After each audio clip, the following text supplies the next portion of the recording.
en Línea 1. La situación de la niñez en Chile continúa siendo preocupante. El análisis anual presentado por UNICEF indica que pese a su desarrollo económico, el país registra uno de los peores desempeños en bienestar infantil entre las naciones de la OCDE. Y entre los principales problemas identificados se encuentran las brechas territoriales, el deterioro del bienestar y de la salud mental adolescente, así como nuevas expresiones de violencia. Y para hablar de este balance de la niñez en Chile durante este 2025, ¿con quién conversamos? Con Marcelo Sánchez, gerente general de la Fundación San Carlos de Maipú, para hacer un balance que la verdad, de Maipo, perdón, que me estoy poniendo al otro lado, de Maipo, para decirle que yo digo la poquito, situación de los niños, claro, la situación de los niños en Chile, se avanza en algunas cosas, mucho discurso, ¿es tan efectivo eso en la práctica? Y segundo, ¿estamos empeorando algunos indicadores o no? No está claro y por eso la preocupación. Don Marcelo, ¿cómo está? Muy buenos días. Ahí lo vemos en pantalla. ¿Cómo estás, Marcelo? Hola, Daniela. Hola, Alejandro. ¿Qué tal? Muchas gracias por la invitación. Gracias a ti por estar con nosotros para hacer este balance de varias situaciones que hemos visto de repente un poquito, más que aisladas, con cierto foco, pero a propósito del último informe que se realizó desde la Defensoría de la Niñez, vimos también varios dolores que nos aquejan. Cuando Alejandro también me decía fuera de micrófono, y te lo comparto, Marcelo, todos hablamos siempre de los niños primero, niños y niñas y adolescentes, por supuesto preocupados de los estudiantes en los colegios, las familias, qué sé yo, pero no sé cuánto se ha avanzado en estos problemas que identificamos y que tú también nos puedas expresar. Lo primero es que uno tiene que contextualizar que los temas que afectan a la niñez tienen que ver con los factores de riesgo que emergen y no son de la noche a la mañana ni de un gobierno a otro, sino que vienen de procesos de largo tiempo. Ahora bien, los gobiernos también han intentado de responder desde el Estado con las herramientas que tienen y creando nueva institucionalidad. Creo que nosotros tenemos de las leyes más, por así decirlo, sólidas a nivel internacional en materia de niñez. Tenemos una Defensoría de la Niñez, tenemos una subsecretaría, tenemos un servicio de protección y un servicio de reinserción separado, tenemos una ley de garantía. Y entonces uno dice, bueno, tenemos aquí el Parlamento hizo su pega, el Ejecutivo echó a andar los programas, se echó a andar un sistema de protección integral de la niñez. Pero en la bottom line tenemos 4 realidades inadmisibles con las que estamos terminando el año. O sea, en primer lugar, tenemos listas de espera en el servicio de protección de casi 50.000 niños. O sea, es cierto que las listas de espera a nivel general, particularmente en salud, han crecido de manera significativa, pero en el servicio de protección estamos hablando de grave riesgo de muerte de los niños. Estamos hablando de situaciones muy delicadas. Y cuando inició el servicio Mejor Niñez el año 2021, las listas de espera eran de 11.000 niños, hoy día son 50.000. Ese es un primer dato que lamentablemente, si uno tiene una imagen de lo que está pasando con la niñez, particularmente la niñez más vulnerada, es esta larga lista de espera. En segundo lugar, estamos terminando con un aumento significativo en la explotación sexual infantil. Fíjese que en los últimos 2 años, el 22 y el 24, creció un 73%. Y si uno analiza las cifras, se da cuenta que el 55% de las víctimas son víctimas que están bajo protección del Estado, lo que le agrega una gravedad sustantiva. O sea, piensa que el año 2018 el Comité de Derechos del Niño levantó varias observaciones al Estado de Chile. Y el año 2020 ya había levantado, ya había sacado de esas observaciones varias, producto de las nuevas legislaciones que se habían implementado. Sin embargo, sostuvo una que es muy dolorosa, que es la de la explotación sexual en los entornos de protección, específicamente en la residencia. Y eso, hoy día, estamos viendo que hay residencias donde hay el 100% de las niñas están en explotación sexual, y en general la cifra de niñas de 14 a 17 años que están en explotación sexual supera el 33%. O sea, 1 de cada 3 niñas adolescentes hoy día son víctimas de explotación sexual en entornos de protección del Estado. El tercer elemento, o la tercera variable que uno puede considerar en este año, ha sido el recrudecimiento de la violencia en los entornos protectores, particularmente al interior de la escuela. O sea, lo que pasa en la escuela no es consecuencia de la escuela, es consecuencia del entorno, es consecuencia de la familia, es consecuencia de la comunidad donde se está desarrollando. de la sociedad. Entonces, uno ve cómo han aumentado las denuncias de manera significativa, denuncias graves de violencia. Hemos tenido también niños que han muerto en los entornos escolares durante este año. Estamos hablando de un crecimiento de alrededor de un 20% anual de las denuncias más graves en materia de violencia escolar. Y por último, quizás el indicador más terrible es la trayectoria que ha tenido la victimización, los homicidios consumados de niños y adolescentes. Si uno mira las cifras, ya la Defensoría hacía cuenta que en los últimos 5 años ha crecido un 105% la tasa de victimización. Es decir, si bien es cierto hemos tenido descensos marginales en materia del volumen de homicidios, han habido una caída en los volúmenes de homicidios generales, en el volumen de homicidios de niños y adolescentes ha habido una progresión de hasta un 105%. Es cierto que durante el primer semestre de este año disminuyó de manera significativa ese indicador, pero aumentó de manera también significativa los homicidios tentados y frustrados, un 58%. Eso quiere decir que los niveles de violencia que están afectando a los niños y adolescentes son extraordinariamente fuertes. ¿Y quiénes mueren? Mueren un porcentaje importante, son víctimas absolutamente aleatorias del delito, estaban en la trayectoria de una bala loca o estaban en medio de una quita de droga. El 58% está muriendo en la calle. Antes, hace 3 años atrás, era un 20%, hoy día es un 58%. Estamos también presentes con más de un 20% de víctimas por violencia intrafamiliar. Estamos con alrededor de un 20% por víctimas con homicidios conocidos, o sea, por conflictos interpersonales. Y hay un porcentaje importante, del orden de un 40%, que son niños que mueren participando en acciones delictivas. O sea, que son protagonistas de esas acciones delictivas, de las cuales el 20% está relacionado con el crimen organizado. Por lo tanto, si uno mira estas cifras, son cifras que no podemos dejar pasar, son realmente inadmisibles. Es cierto que ha habido algunas mejoras significativas dentro de este año, particularmente la convicción del derecho a vivir en familia. ¿Y eso por qué se lo digo? Porque durante este último semestre particularmente ha habido una intención declarada de poder avanzar hacia el acogimiento familiar y la reunificación familiar como alternativa al sistema residencial. Y creo que ahí hay un punto importante para temas como la explotación sexual o las vulneraciones que pueden sufrir niños de 0 a 3 años, que la ley dice, la ley desde el año 2022 está vigente y plantea que los niños de 0 a 3 tienen que estar viviendo en familia, ya sea una familia acogida, una familia externa, una familia extensa o una reunificación familiar, pero no pueden vivir en residencia. Sin embargo, el año 2022 habían 400 niños de 0 a 3 en residencia, hoy día son 800. Entonces, estamos incumpliendo la ley, pero lo fundamental, estamos hipotecando el futuro de niños que van a tener profundos déficits cognitivos, emocionales, etcétera, por no haber tenido esos 3 años de vida primera, que son tan importantes, un vínculo protector en una familia. Ahora, profesor, usted ha mencionado varias causales, crimen organizado que ve la vulnerabilidad y ataca, pero es porque hay una vulnerabilidad previa, hay un Estado ausente.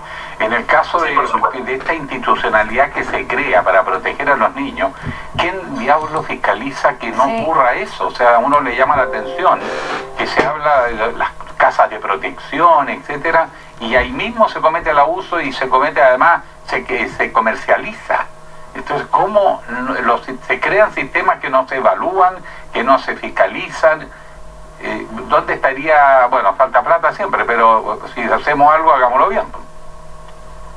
Mire, Alejandro, las residencias particularmente han tenido un aumento en las exigencias que vienen precisamente por la historia de vulneraciones que han habido antes.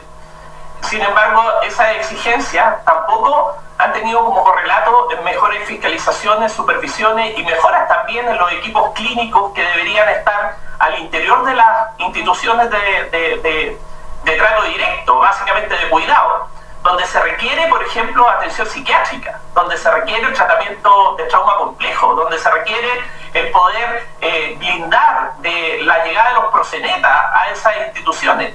Entonces, por ejemplo, tenemos niñas en explotación sexual que llegan a una residencia y al poco tiempo las otras niñas que no estaban en explotación sexual vuelven a estar, porque y empiezan a participar de esa red.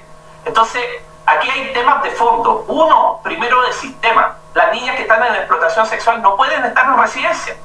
O sea, finalmente es una forma de atraer la demanda que las niñas estén en residencia. Tienen que estar segregadas, tienen que tener una familia protectora, tienen que estar como, por ejemplo, lo que el Ministerio Público tiene, que son las casas de protección de víctimas. Y uno tiene que trabajar desde ahí con dispositivos terapéuticos especializados. Hoy día no existe una oferta así. No existe tratamiento de trauma complejo para las niñas que son víctimas de explotación sexual y lo requieren, porque no solamente tienen un trauma emocional, tienen un trauma físico, tienen un trauma que también está apalancado de una serie de enfermedades. Entonces se requiere una atención altamente especializada que hoy día no existe. De hecho, apenas tenemos 1.200 cupos para eventualmente cerca de 6.000 niñas que son víctimas en nuestro país. Son los mismos cupos de hace 20 años y es la misma oferta de hace 20 años, que es insuficiente. En segundo lugar, efectivamente aquí hay una potestad reglamentaria que obliga a la Subsecretaría de la Niñez a hacer auditorías periódicas. Pero nosotros hicimos una comisión investigadora respecto de la explotación sexual en los centros de protección, que la dirigió la diputada Maite Orsini. Después vino también una comisión investigadora dirigida por la diputada Marlene Pérez. Se han hecho otras comisiones investigadoras, como por ejemplo las que hicimos con Erika Olivera, que también apuntó a los niños desaparecidos del sistema de protección. Alejandro, Daniela, hay 215 niños desaparecidos. O sea, niños que deberían estar en la residencia y no son habidos, con órdenes de búsqueda y recogimiento y no se encuentran. Niños incluso menores de 5 años. Entonces, claramente tenemos una realidad muy compleja. Niños que son desaparecidos y que terminan a merced de las redes de explotación sexual. Niños que son desaparecidos y que terminan a merced de grupos delictivos que participan en bandas delictivas. No tenemos una oferta especializada. No nos estamos jugando por el derecho a vivir en familia. O sea, que esto es fundamental. 7 de cada 10 niños que hoy día están en una residencia tienen un adulto responsable que los va a ver regularmente. No están en abandono. Y eso es clave desmitificarlo. Es una porción muy pequeña los niños que están en residencia y están en abandono. Hay un adulto responsable que por muchas razones puede que no pueda hacerse cargo, principalmente económica. Fíjate que una familia acogida, por ejemplo, hoy día recibe 120.000 pesos de manera directa. La UNICEF ha planteado que el costo de un niño en condiciones normales, mensual, es de 596.000 pesos. La residencia recibe cerca de 2 millones de pesos por niño. ¿Por qué hay una diferencia tan sustancial entre una residencia que recibe un niño con el mismo nivel de riesgo y una familia de acogida? ¿Por qué no se sube la subvención de la familia de acogida al mismo nivel? ¿Por qué la subvención no sigue al niño hacia cumplir su derecho a vivir en familia? ¿Por qué no hacemos reunificación familiar? ¿Por qué no fijamos un piso de protección social mínimo para que aquellos adultos responsables que los van a ver regularmente se puedan hacer cargo del niño y el niño? Sí. Marcelo, es muy sobrecogedor de alguna manera este diagnóstico que tú nos estabas compartiendo, o esta realidad que no siempre está tan presente en los medios. Agradezco también que nos hayas informado en detalle. Lamentablemente es muy deprimente la situación actual, pero a propósito del nuevo Sistema Nacional de Adopción, ¿ayuda a propósito también con las familias de acogida a descomprimir este sistema y a que los niños y niñas y adolescentes, y sobre todo los más chiquititos en realidad, tengan mayor protección, una protección responsable, amorosa, de verdadero cuidado? ¿Es un avance el Sistema Nacional de Adopción, el nuevo? A ver, mira Dani, nuevamente yo creo que nosotros lo que tenemos es que confiamos demasiado en las leyes y no nos damos cuenta de que tenemos que tener una capacidad de gestión instalada. El sistema de adopción descansa en 2 instituciones que hoy día están colapsadas. En primer lugar, descansa sobre el sistema de protección, donde fija plazos y claramente hoy día, si no tenemos ni siquiera resuelto el tema de las listas de espera, va a ser muy complejo. Y en segundo lugar, descansa sobre la Defensoría, sobre los curadores ad litem, sobre el apoyo jurídico, que hoy día también está colapsado. Están cubriendo 10 veces, cada abogado ad litem está cubriendo 10 veces la capacidad que debería tener por estándar para representación jurídica. Entonces yo veo que si hoy día no se le da un soporte adecuado a la ley de adopciones, vamos a ir a un choque importante y vamos a tener una nueva crisis, porque se reducen los plazos, se aligeran las condiciones de susceptibilidad, pero se requiere de una búsqueda importante y se requiere, lo más importante, de visibilizar a la familia de origen. Aquí hay una invisibilidad de la familia de origen desde siempre. No se quiere trabajar con la familia de origen. Y la clave es la reunificación familiar. El 70% de los niños que están en residencia podrían volver a vivir con su familia. Pero tenemos que trabajar con la familia. Tenemos que darle apoyo a la parentalidad. Tenemos que darle un piso mínimo de protección social. Tenemos que preocuparnos de sacarlos del sistema, pero dejarlos vinculados al sistema de protección integral a través de las oficinas locales de la niñez.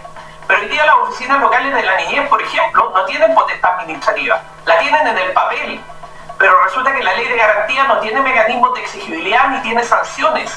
Si ustedes como periodistas, por ejemplo, le piden una información a un jefe superior de servicio y no se las da, el jefe superior de servicio va a ser castigado con el 20% de su remuneración. En la ley de garantía no pasa absolutamente nada si no se le provee de una atención, por ejemplo, de salud mental. Entonces, yo creo que hoy día tenemos una ley que es un marco, pero que no tiene mecanismos de exigibilidad adecuados para que quienes están haciendo la pega, que son las oficinas locales de la niñez, que evitan que se cronifique el daño y que termine llegando al servicio de protección, puedan actuar. Y eso hay que cambiarlo. Hay que ponerle, hay que darle fuerza. Porque si no, finalmente vamos a terminar en el mismo colapso que terminó Sename. Sename era un sistema psicosocial que dependía del intersector, pero el intersector nunca llegó. No llegó salud, no llegó educación, no llegó vivienda, no llegó desarrollo social. Y entonces hoy día operamos con lo mismo. Pero recuerda que antes el sistema estaba judicializado y por último existía la tutela judicial para obligar la provisión de oferta. Hoy día el 80% del sistema está en sede administrativa. Depende de la oficina local y la oficina local no tiene potestad. Esto va a ser un problema para los alcaldes, porque si antes iban a golpear la puerta de Sename las familias, hoy día van a ir a golpear la puerta a todos los municipios y los municipios no tienen herramientas, no tienen oferta para poder resolver. Marcelo Sánchez, gerente general de la Fundación San Carlos de Maipo. Bueno, muy desolador, lamentablemente, lo que está pasando con las niñeces en nuestro país, niños, niñas y adolescencia. Espero que el próximo año en nuestra nueva temporada, acá en Línea 1, podamos contar más contigo para hacer estas denuncias, para poner el tema sobre el tapete. ¿Te parece, Alejandro? Así es, Marcelo. Muchas gracias por esta... Y para poder buscar soluciones, avanzar. Lo primero es informar. Así que gracias, Marcelo. Muchas gracias. Marcelo Sánchez, gerente. Un abrazo. Gracias a ti, gerente general de la Fundación San Carlos de Maipo. Y hay gente acá en Chile que quiere desmantelar el Estado más encima. Sí, y los niños de migrantes, o sea, más bien, hijos de migrantes pero chilenos, también dejarlo en la potestad del Estado, a propósito de lo que mencionábamos también de las propuestas de José Antonio Kast. En fin, vamos ahora, cuando faltan 3 minutos para las 9 de la mañana. ¿La pregunta del día? A